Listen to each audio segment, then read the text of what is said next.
하나님의 말씀 누가복음 18장 1절에서 8절까지 한 절씩 교독하겠습니다. 예수께서 그들에게 항상 기도하고 낙심하지 말아야 할 것을 비유로 말씀하여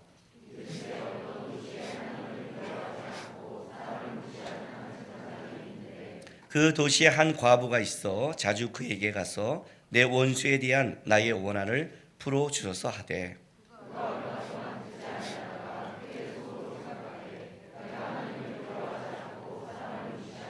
이 과부가 나를 번거롭게 하니 내가 그 원한을 풀어주리라. 그렇지 않으면 늘 와서 나를 괴롭게 하리라 하였느니라. 하물며 하나님께서 그 밤낮 부르짖는 택하신 자들의 원한을 풀어주지 아니하시겠느냐? 그들에게 오래 참으시겠느냐?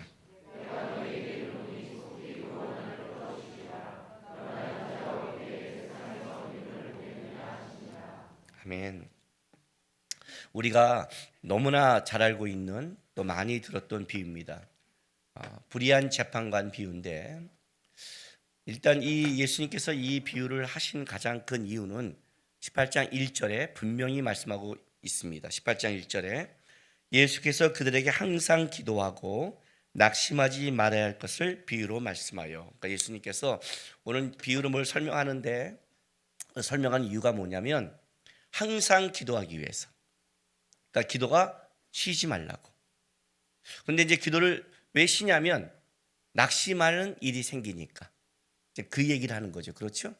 자, 여러분들은 언제 기도 안 하십니까? 항상? 언제 기도 안 하실까요? 이게 참 어려워요. 신앙이 못 자라는 가장 큰 이유가 뭔지 아세요?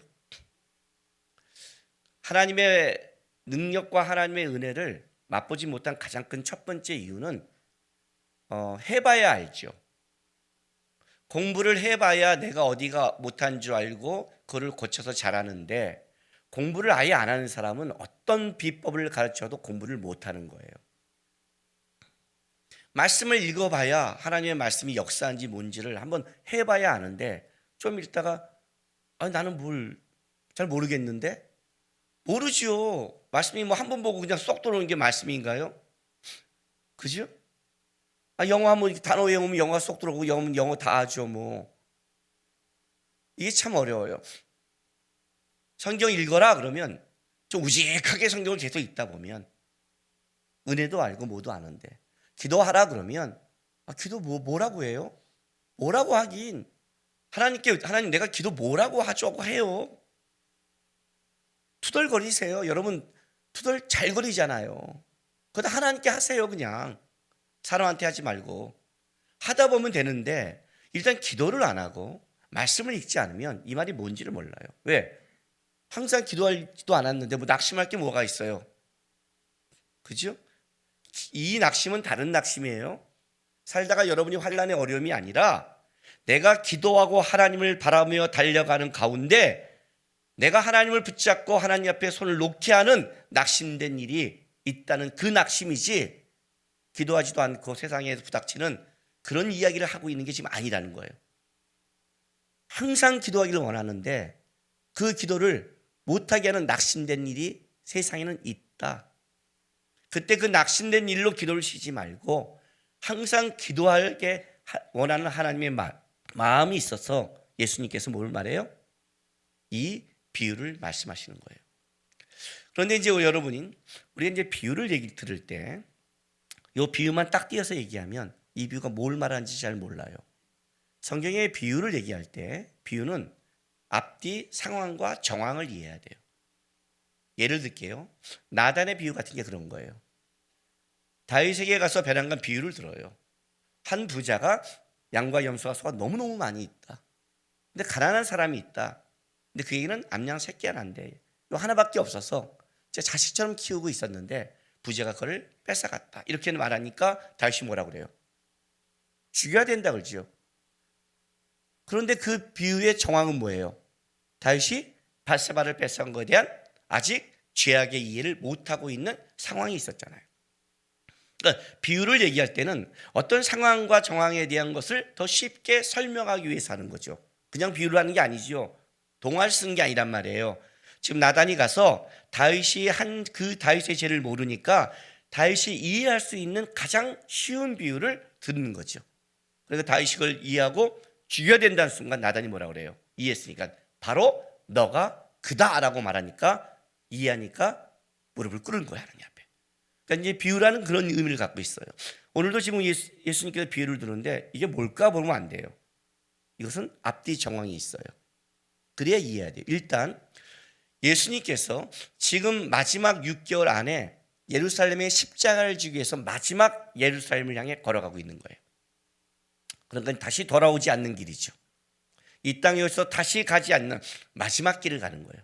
그 길을 가면서 예수님께서 자기가 천국에 대해서 또 이 땅의 하나님의 백성에 대해서 가르치고 싶은 귀중한 것들을 설명해 가는 거예요. 그래서 이때 이 길에는 비유가 예수님이 굉장히 많아요. 누가복음 14장에 무슨 비유가 나와요? 큰 잔치 비유가 나오잖아요. 그죠? 그래요? 제가 다 했어요. 천국에 대한 잔치 비유를 해요. 그리고 나서 15장에 가서 뭘 하죠? 천국 잔치에 들어온 백성을 설명하기 위해 잃은 자, 잃은 것, 잃은 양, 잃은 드라크마, 잃은 아들. 천국에 들어오는 자격이 누구예요? 그를 찾는 부모의 마음, 아버지의 마음을 설명하죠. 그리고 나서 누가복음 16장에 어떤 비유를 해요? 불의한 청지기. 하나님은 너희를 그렇게 받는 마음이 있지만 그럼 너희는 이 땅에서 어떻게 살래?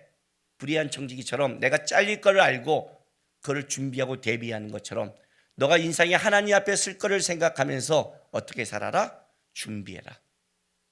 두 번째, 그걸 갖고 바리새인들이 비웃으니까 그는 돈을 사랑한 자라 하고 비웃으니까 왜? 하나님이 나를 이 땅에 돈과 이런 걸 이렇게 축복을 주셨는데 어떻게 내가 천국에 안 가라고 비웃으니까 천국에 들어가는 게 부자가 들어가는 줄 아니? 하고 설명하는 게 부자와 나사라 비유죠.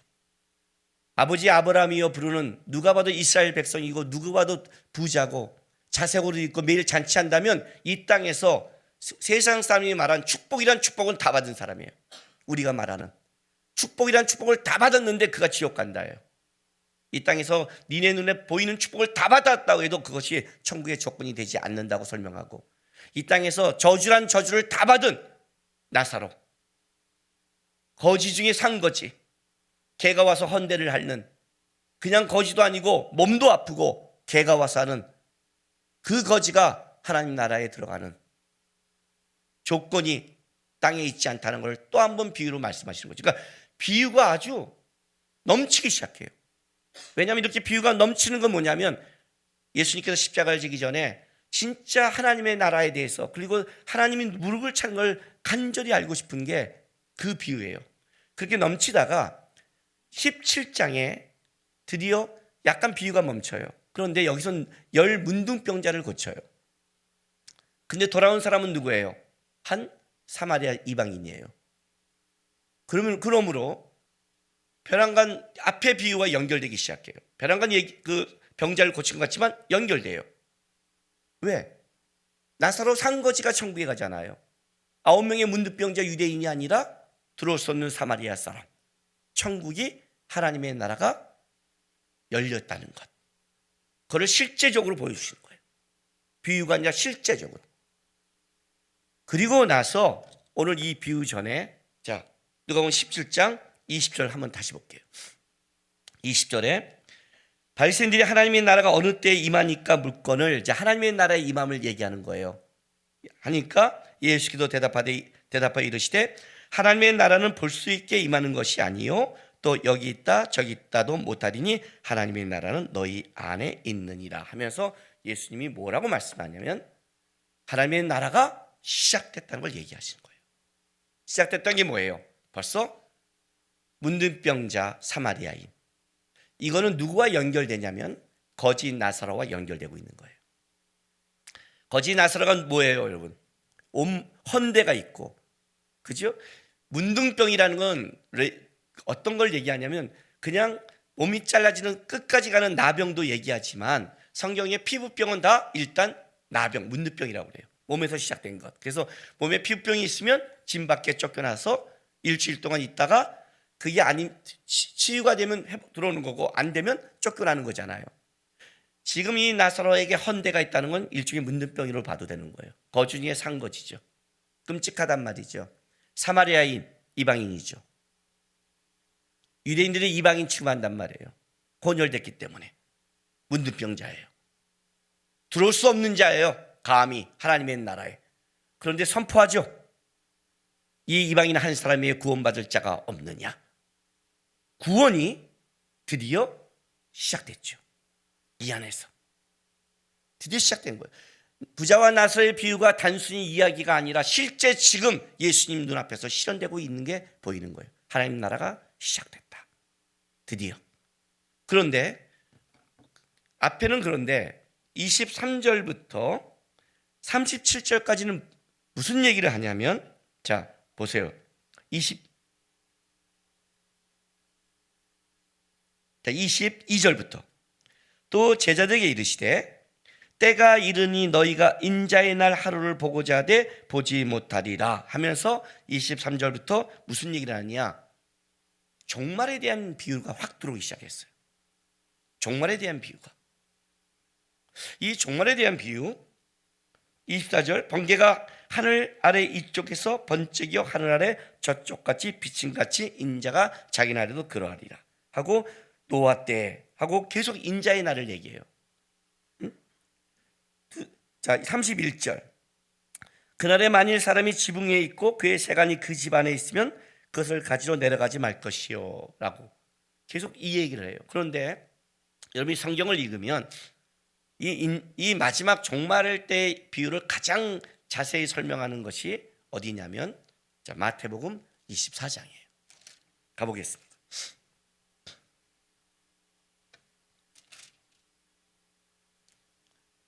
마태복음 24장은 예수님께서 왕으로 오실 때 그때 전에 징조에 대해서 설명하는 겁니다. 이걸 설명을 해줘요. 그런데 왜 이 징조가 설명이 나왔냐면 마태복음 23장 37절부터 2절에 24장 2절의 내용 때문에 그렇습니다. 자 볼게요. 예루살렘아 예루살렘아 선지자를 죽이고 내게 파송된 자들을, 마태복음 23장 27절 37절 읽는 거예요. 맞죠? 그런 건 어디서 예루살렘이 튀어나온 거야? 그러면 안 돼요. 예루살렘아 예루살렘아 선지자를 죽이고 내게 파송된 자들을 돌로 치는 자여, 암탉이 그 새끼를 날개 아래 모음같이 내가 내 자녀를 모으려 한 일이 몇 번이더냐. 그러나 너희가 원하지 아니하였도다. 보라 너희 집이 황폐하여 버려진 바 되리라. 내가 너희에게 이르노니 이제부터 너희는 찬송하리로다. 주의 이름을 오시는 이여 할 때까지 나를 보지 못하리라. 예루살렘의 멸망을 얘기하고 24장 1절, 예수께서 성전에 나와 가실 때 제자들이 성전 건물을 가르쳐 보이려고 나오니, 왜? 성전의 멸망을 얘기했으니까 보이니까 다시 예수님께서 이렇게 말씀해 주셨어요. 너희가 이 모든 것을 보지 못하느냐. 내가 진실로 너희에게 이르노니 돌 하나도 돌 위에 남지 않고 다 무너지라. 성전의 무너짐, 이건 뭐예요? 다른 말로 할게요. 이 땅의 교회가 다 무너졌어요. 그건 무엇을 상징해요? 주님이 오신다는 거예요. 주님이 뭘 약속했어요? 내가 올 때까지 모든 곳에 복음이 들어갈 거라는 거예요. 복음이 들어간다는 건 교회예요. 다 들어갔다는 뜻이에요. 그 다음에 적그리스도가 오면 전체 핍박이 일어나요. 적그리스도가 와서 교회를 전체 핍박한다면 그때는 뭐예요? 눈을 들어 하늘을 바라볼 때죠. 유대인들에게 성전이 무너졌다는 건 뭐예요? 멸망할 때예요. 똑같은 개념이에요. 하나님의 성전이 돌 하나도 남지 않고 무너져? 이거는 멸망의 때라는 거예요. 그러니까 24장 3절에 제자들이 묻는 거예요. 예수께서 감난산 위에 앉으셨을 때 제자들이 조용히 와서 이르되 우리에게 이르소서 어느 때 이런 일이 있겠사오며 또 주의 임하심과 세상 끝에 무슨 징조가 있겠습니까를 물으니까 주님께서 이제 4절부터 징조를 얘기하는데, 그 징조를 보니까 미혹받지 않도록 주의하라 나오죠. 4절에 아까 누가복음에도 나와요. 그렇죠? 17절 보세요. 24, 17절. 지붕에 있는 자들은 집안에 있는 물건을 가지러 내려가지 말며, 똑같이 나오죠. 자 27절 보세요. 마태복음 24장. 번개가 동편에 나서 서편에 번쩍인 같이 인자의 임함도 그러하리라. 다 똑같이 나오죠. 그죠? 그러니까 마태복음 24장에 마지막 때 징조를 예수님이 올라가시면서 누가복음에 그냥 묻지도 않았는데 해버리는 거예요. 왜? 예수님께서 가장 중요한 것은 한 번 가르친 게 아니에요. 성경에 여러 번 나오지만 아마 제자들에게 성경에 쓰지 않는 것 중에 중요한 건 반복해서 가르쳤을 거예요.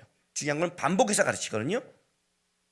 이 마지막 때의 징조를 설명하고 마지막 때의 징조에 그러면 어떻게 우리가 살아가야 되느냐를 설명하는 게 마태복음 25장에 있는 비유예요. 열처녀 비유, 달란트 비유, 양과 염소 비유.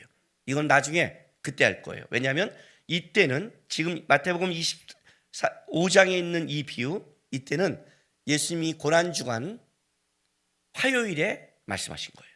마지막 고난주간. 마지막 고난주간 화요일을 우리가 뭐라고 하냐면 논쟁의 날이라고 그래요.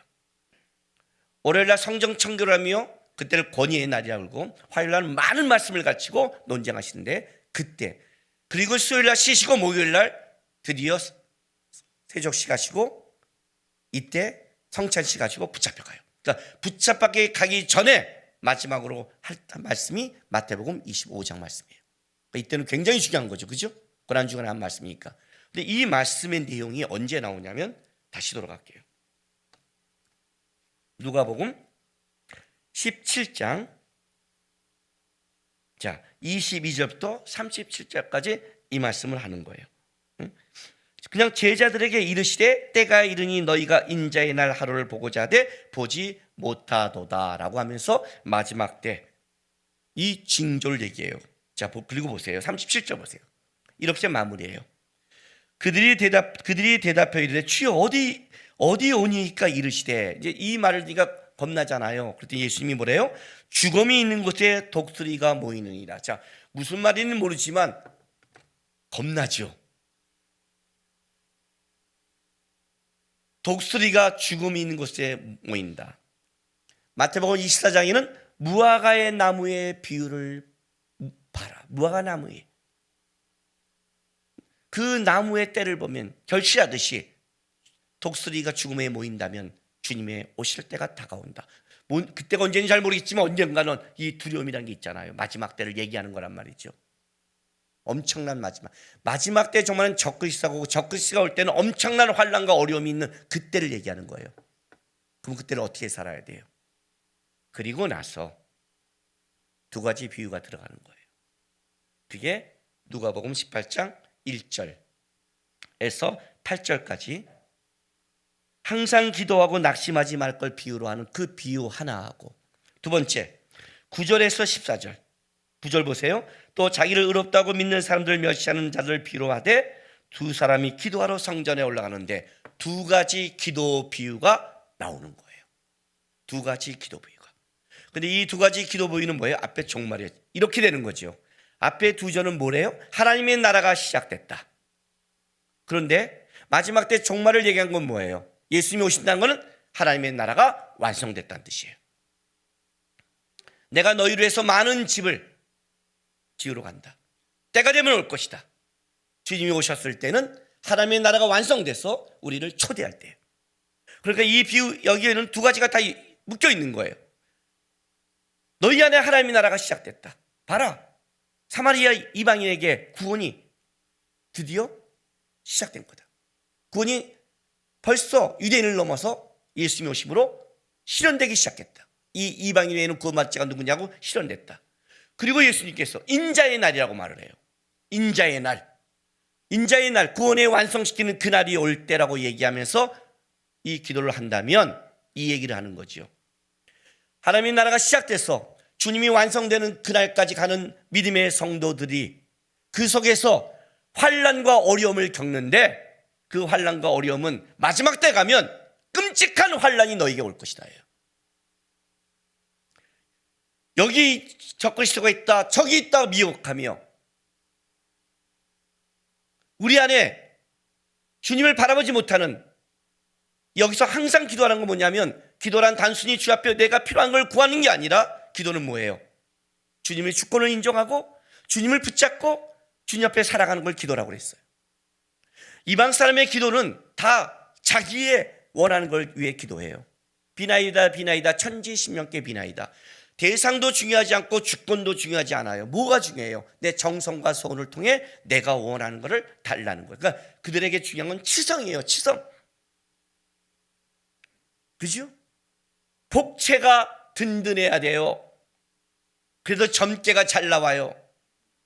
이런 식으로 교회를 접목하면 헌금이 두둑해야 설교가 잘 돼요. 헌금이 안 좋으면 목사님이 설교를 못해요. 그런 식으로 간단 말이죠. 이방인은 그래요. 내가 받는 복 때문에 정성과 치성을 다하는 거예요.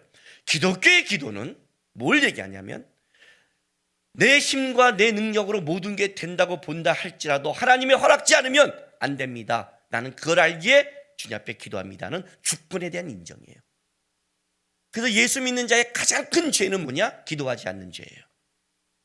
왜? 기도하지 않는다는 것은 내 힘으로 산다는 거예요. 내 능력으로 산다는 거예요. 세상 사람이 그렇게 사는 것처럼. 기도란 내가 뭐가 원하는 걸 구하는 게 아니에요. 그래서 항상 기도한다는 건 뭐냐면 항상 하나님을 붙잡고 살아가는 거예요. 근데 그 항상 하나님을 붙잡고 살아가는 그 시대가 항상 하나님을 바라보지 못하는 환난과 어려움이 실제 우리 삶에 존재한다는 거죠. 자, 여러분은 언제 기도하지 않아요? 그래서 묻는 거예요. 언제 기도하지 않는 거예요? 마지막 때 하나님이 살아계신 것 같지 않는 이 적그리스도 안에 환난과 어려움이 온다면, 이렇게 낙심되는 상황이 온다면 기도한 사람이 있을까요? 뭐 내가 기도해봤더니 하나님이 나에게 들어주지도 않고 뭐 기도해도 뭐 구원도 안 되고 기도해도 뭐 기쁨도 없고 기도해도 그러니까 그걸 기도라고 배운 게 문제죠. 그건 기도가 아니라 하나님 앞에 땡깡 부리는 거예요. 그건 뒤지게 맞아야 돼요. 아들들이 여러분 한번 생각해 보세요. 나는 새벽 기도 1000이 됐어. 그게 뭐가 그렇게 중요해요? 아침마다 새벽 5시 하나님 앞에 나와서 노트북 사주세요. 노트북 사주세요. 노트북 사주세요. 노트북 사주세요. 아니 1000일 동안 노트북 사주서 그래갖고 사주면 그게 훌륭한 거예요. 그걸 자랑이라고 해요. 제가 제전을 할 때 기독교의 기도를 가르칠 때 이렇게 가르치거든요. 나는 40일 금식 기도하고 받았습니다. 나는 1분하고 받았습니다. 누가 세요? 1분이 세죠. 얼마나 문제가 있으면 40일 금식할 동안 하나님이 안 들어줬겠어요. 얼마나 문제가 있으면, 아니면 얼마나 하나님이 아유 징하다 이 새끼하고 들어줬겠을까요? 40일 동안 먹지도 않고 기도하는데 이러다 죽겠구나. 일단 들어주고 패자. 그러고 들어준 거예요. 뭔 소리예요? 하나님 나 이거 필요해요. 알아? 오케이. 이게 진짜 훌륭한 신앙 아니에요? 그렇죠? 이게 기독교의 기도예요. 이제 이 말만 듣고 가지고 이제 돌아가서 이제 금식하다 안 해. 새벽 기도하다 안 해. 필요 없대. 그게 아니라 내 걸 원하고 구하는 기도로 그게 하면 안 된다는 거예요. 그건 징징대는 기도라고요. 하나님의 마음을 배우는 것, 하나님의 주권을 인정하는 것. 아침에 일어나서 나는 하나님이 내 왕이기 때문에 하루의 시작을 왕 앞에 묻겠습니다. 그게 새벽 기도고, 내가 40일 금식을 한다는 것은 내 힘으로 살지 않고 나는 하나님의 뜻을 이루기 위해 내 힘은 의지하지 않고, 내 먹는다는 것은 내 힘을 의지한다는 거 아니에요. 나는 하나님만 의지하겠다는 고백이 그게 금식인데, 그래서 금식할 때는 먹지 않는 게 아니라 금식할 때는 뭐예요? 더 말씀과 기도를 보죠. 왜? 더 하나님 걸로 채우니까. 금식할 때는 내가 먹는 그 식비를 어떻게 해요? 헌금하죠. 왜?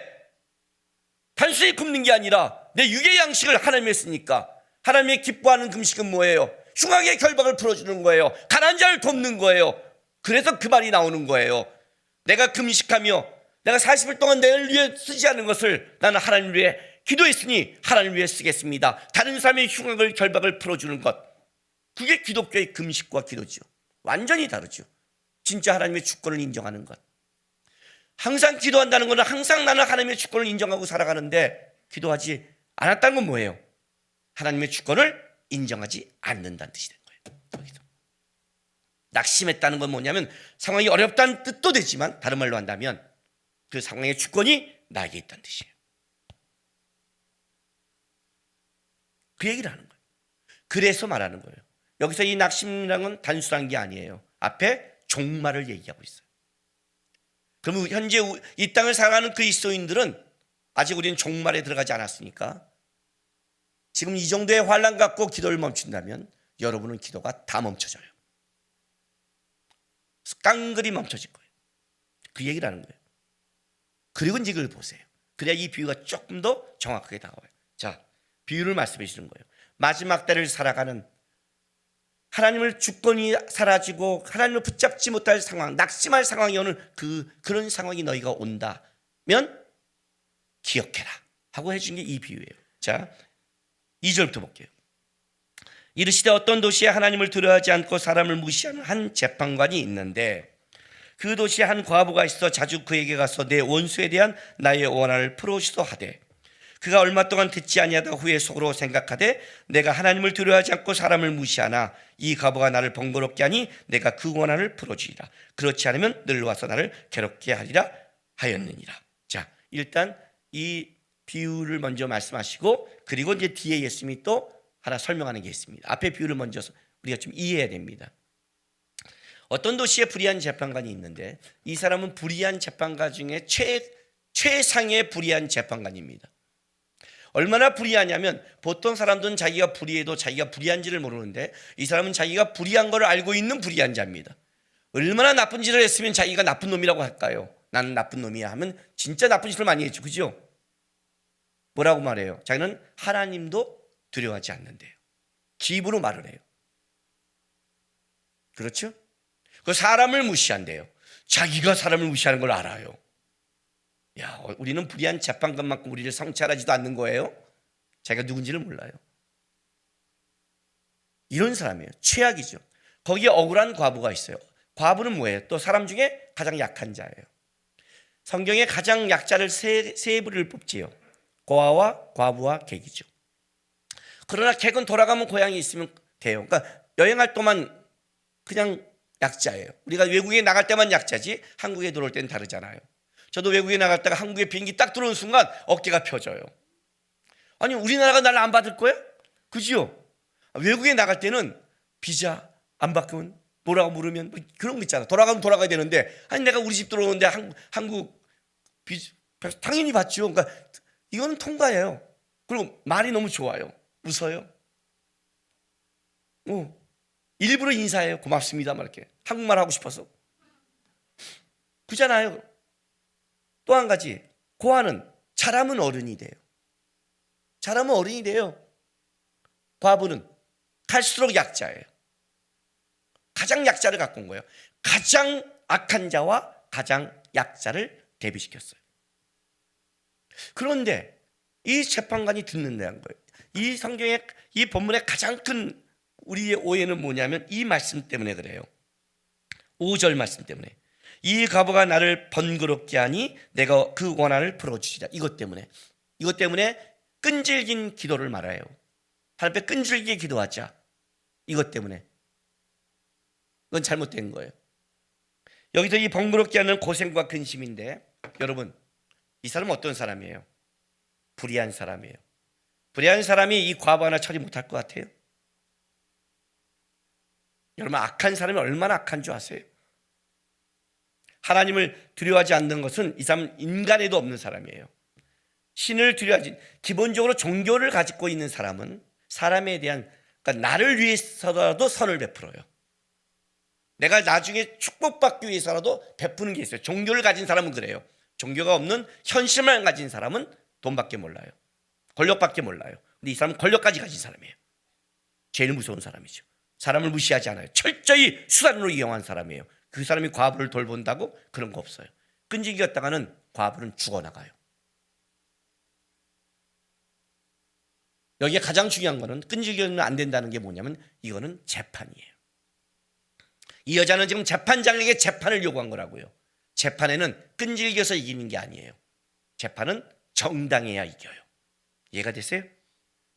정당하지 않은 자가 끈질기면 죽어요. 이 얘기를 첫 번째 하는 거예요. 일단 이 과부의 삶은 정당하다예요. 재판관이 계속 딜레이 시키고 있지만 자기가 재판관으로서 이 과부가 갖고 있는 서류가 철저하게 너무 정당한 거예요. 정당하니 어떻게 돼요? 받기는 받고 딜레이는 시키는데 이걸 안 받을 수 없어요. 내가 재판관이 이상. 일단 우리의 기도, 우리의 삶, 마지막 때를 사는 우리의 하나님 앞에 삶이 정당한 걸 먼저 점검하셔야 되는 거예요. 하나님 왜 나에게 기도를 듣지 않아주세요를 말하기 전에 하나님이 여러분의 기도를 들어야 될 정당한 삶이 있어야 되는 거예요. 어린아이가 달라는 걸 부모는 다 주지 않아요. 그걸 잘못 주면 그것이 뭐예요? 걔를 다치게 해요. 어쨌든 이 과부는 정당한 삶을 살아요. 그리고 앞에 있는 자는 불의한 자예요. 이제 하나 더 나가는 거 이거죠. 아무리 내가 정당하고 아무리 내가 억울해도 재판관이 뭐예요? 불의한데 가요? 그렇죠. 이심 가면 뭘 들어요? 수모를 당하잖아요. 아니 그냥 불렀겠어요? 그 밑에 부하들에게 뭐라고 그랬겠어요? 저 여자 좀 못 오게. 내가 지금 좋은 표현을 썼을 뿐이에요. 아마 욕하면서 했을 거예요.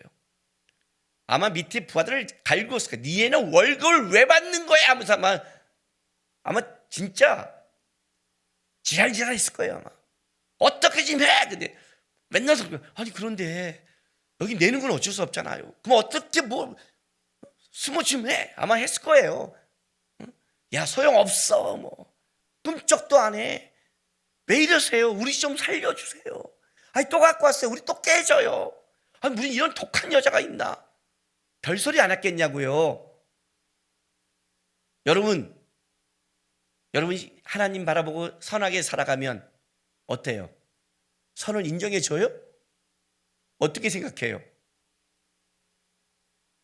저랑 제자 훈련하고 청년 중에 하나가 목사님 그때 전도사지요. 전도사님 말씀대로 한번 참고 순종하며 섬기자 하고 섬겼더니 한 달 후에 저한테 와서 막 화를 냈어요. 전도사님 말대로 했더니 나를 다 집에서 호구로 알아요. 이제 더 시켜요. 내 옷 다 뺏어가요. 옛날엔 눈치를 봤는데 이제 눈치도 안 봐요. 이게 뭐예요? 나한테 막 화를 내는 거예요. 왜 나한테로 화를 내? 나도 배운 대로 했을 뿐인데. 이게 문제죠. 이게 문제죠. 오지강 우리가 이런 말이 나왔겠어요. 호의를 베푸면 권리인 줄 안다.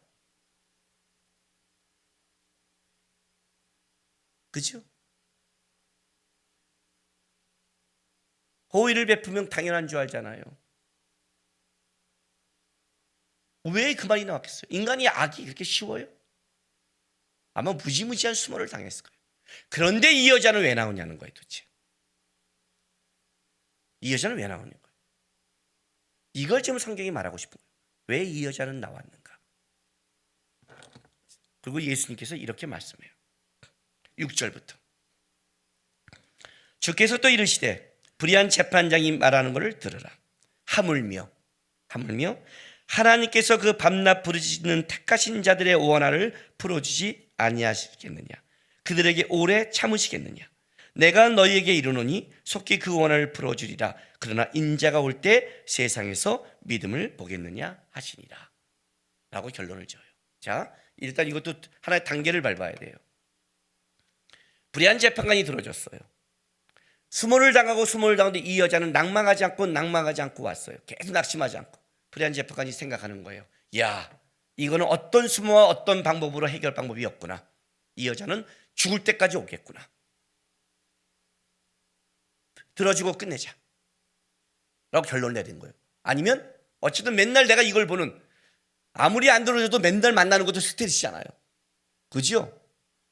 줘야겠다 하고 그 정당성을 인정한. 불의한 재판관도 정당한 게 들어오면 계속 돌리고 거절하지만 그 정당한 거에 대해서는 정당한 걸 알고 있다는 뜻이에요. 안 찾았겠어요? 그 밑에 부하한테 뭐 하나 트집 잡고 찾아봐 했을 거 아니에요. 너무 정당한 거예요. 그러니 어떻게 돼요? 끝내버린 거예요. 불의한 재판관도 적어도 악을 행한 자도 그게 정당한 걸 알고 있는 거예요. 들어주도 안 듣던.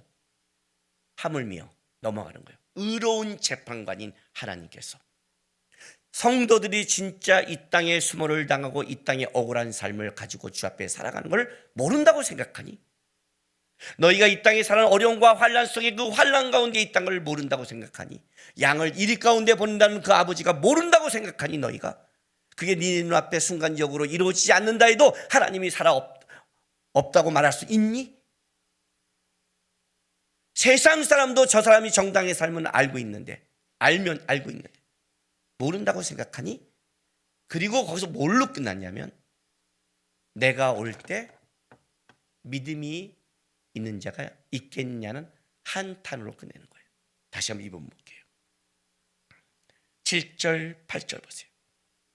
하물며 하나님께서 그 밤낮 부르짖는 택하신 자들의 원한을 풀어주지 아니하겠느냐? 그들이 오래 참으시겠느냐? 내가 너희에게 이르노니 속히 그 원한을 풀어주시라. 그러나 뭐라고요? 인자가 올 때 세상에서 믿음을 보겠느냐? 자, 22절 보세요. 17장 누가복음 10장 22절 다 같이 한번 읽을까요? 시작. 또 제자들에게 이르시되 내가 이르노니 너희가 인자의 날 하루를 보고자. 자, 인자의 날로 연결되죠. 인자의 날 하루를 보고자 하면서 인자가 오실 때 징조를 얘기하죠. 그리고 뭐라고 그래요? 그러면 이 비유는 앞에 뭐와 연결되는 거예요? 인자의 날과 밀접한 관계가 있다는 뜻이에요. 그죠? 주님이 오실 때 믿음을 보겠느냐? 왜? 주님이 오실 때 상황이 어떤 것 같아요? 불의가 판을 치는 세상이에요. 적그리스도는 불의한 재판관의 대명사가 되는 거예요. 최고로 불의한 자가 누구냐? 최고로 악한 자가 뭐냐? 그걸 적그리스도로 해요.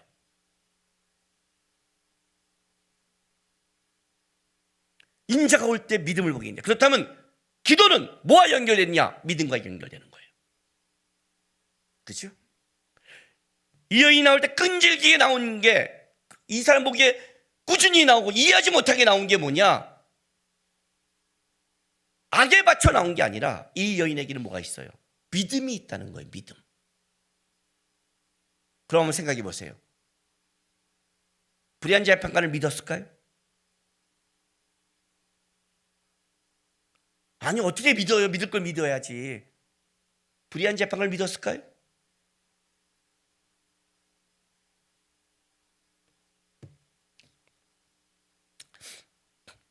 제가 여러분에게 한번 설교 때, 한 번이 아니죠, 자주 예화했던 겁니다. 한 청년이 몇 년 전에 저를 찾아왔습니다. 다른 교회 다니는 청년입니다. 그 청년이 와서 저한테 어떤 한탄을 했냐면, 그 당시에 이제 한국 큰 교회에 대해 문제가 막 일어날 때 자기는 여러분이 말하면 알만한 아주 이름 있는 교회입니다. 나는 우리 교회가 자랑스러웠습니다. 나는 우리 교회 장로님들도 자랑스럽습니다. 나는 우리 교회 어른도 자랑스럽습니다. 그러나 지금은 자랑스럽지 않습니다. 나는 한국 교회가 자랑스럽지 않습니다. 그 당시에 성 프란시스코 교황이 한국에 왔을 때예요. 꽤 됐죠? 나는 천주교가 부럽습니다. 바라볼 수 있는, 자기네 종교에 바라볼 수 있는 지도자가 있는 게 부럽고, 그런 지도자가 없는 기독교가 저는 자랑스럽지 않습니다. 저한테 이렇게 한탄하러 왔어요. 그래서 내가 그 청년에게 이렇게 질문했어요. 예수를 믿니? 예. 진짜 예수님을 믿니? 예. 그럼 내가 다시 물을게. 너는 어떤 예수님을 믿니? 예? 너가 믿는 예수님은 도대체 어떤 분이니? 너가 보는 예수님이 어떤 분이기에 그렇게 사람 하나에 무너지고, 장로님에게 무너지고, 목사님에게 무너지고, 세상 사람에게 무너지니? 너는 도대체 어떤 예수를 믿기에 그렇게 꾸준하지 못하고 듬직하지 못하고 기다리지 못하니? 어떤 예수를 믿기에 그렇게 보이는 것마다 실족하니, 낙심하니? 이 여인이 불의한 재판관을 믿었을 것 같아요. 여러분이 남편을 믿고 살아요? 아멘 하지 마세요. 아내를 믿어요? 자신을 믿어요? 세상으로는 눈이 없어요. 남편을 믿는 게 아니에요. 하나님을 믿는 거예요. 불의한 재판을 믿는 게 아니에요. 살아계신 하나님이 나의 억울함과 나의 원통함을 아시는 걸 그걸 믿는 거예요. 그래서 그걸 할 수 있는 거예요. 마지막 때 종말이 올 땐 불의한 시대예요. 적그리스도가 나타나시고 미혹하며 이해하지 못하는 게 있어요. 이해하는 게 아니에요. 신앙은 하나님을 바라보는 거죠. 이해하려니까 이상한 짓을 하죠. 이해 안 되니까 낙심하죠. 이해 안 되니까 문제를 일으키죠.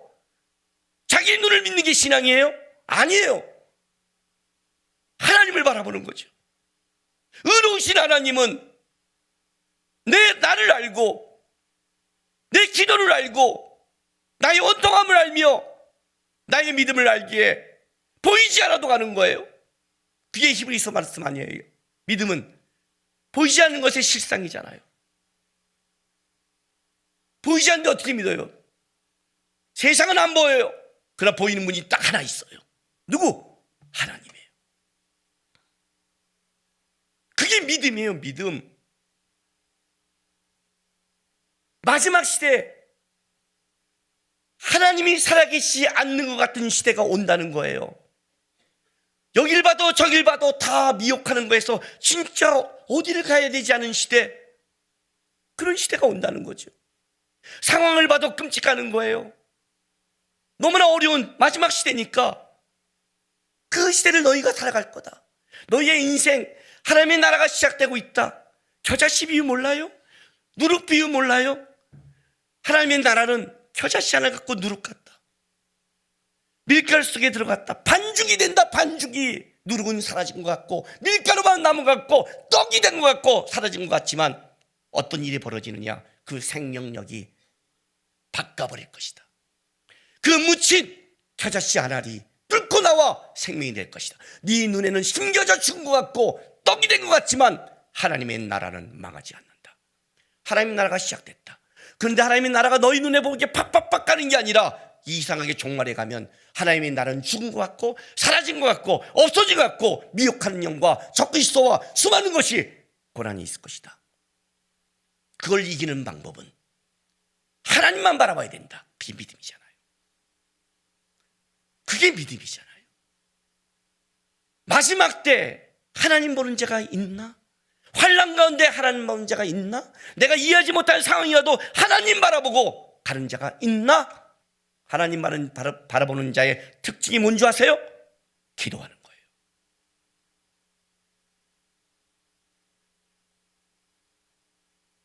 세상적으로 너무 똑똑한 자들은 그 똑똑함 때문에 문제가 돼요.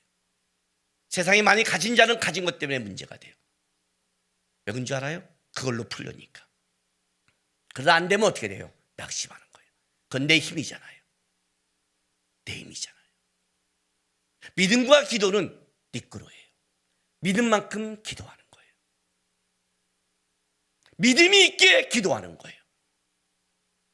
둘로스 선교회를 시작할 때 하나님의 은혜로 시작했어요. 저는 신앙을 이렇게 배웠어요. 그때 하나님께 이렇게 약속을 했어요.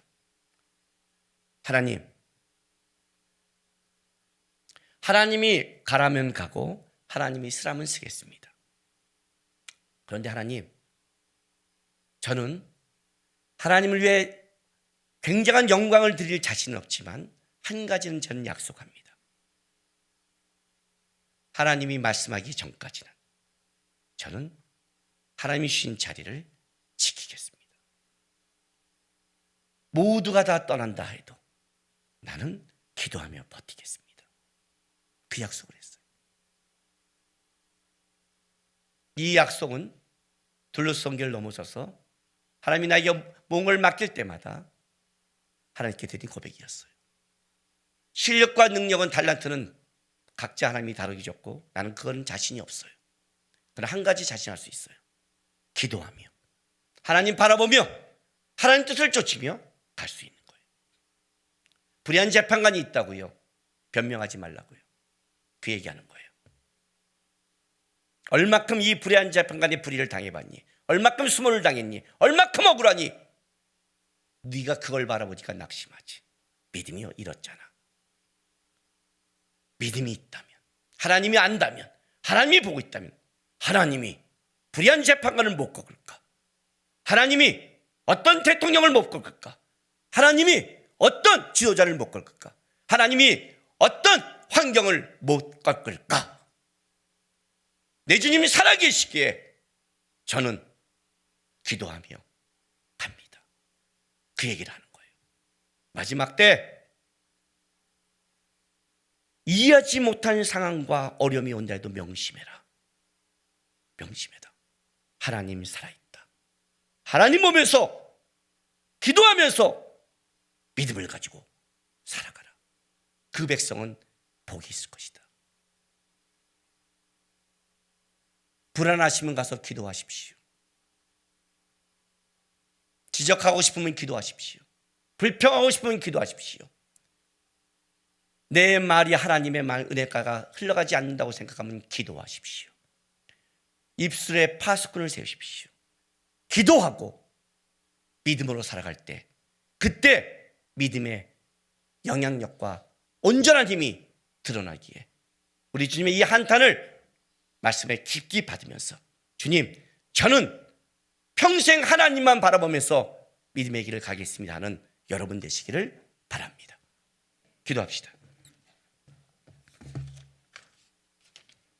우리 오늘 찬양 이렇게 고백했습니다. 나 주님의 기쁨 되기 원하네. 주님이 기뻐하는 자는 믿음 있는 자입니다. 주님이 기뻐하는 자는 기도하는 자입니다. 주님이 기뻐하는 자는 하나님만 바라보는 자입니다. 하나님, 이것 때문에 기쁨이 없습니다. 저것 때문에 기쁨을 빼앗깁니다. 이것 때문에 나는 그렇습니다.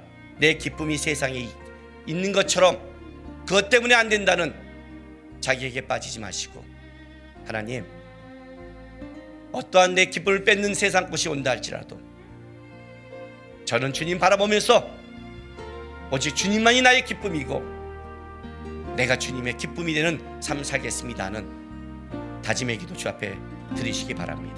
기도하겠습니다. 거룩하신 아버지 하나님,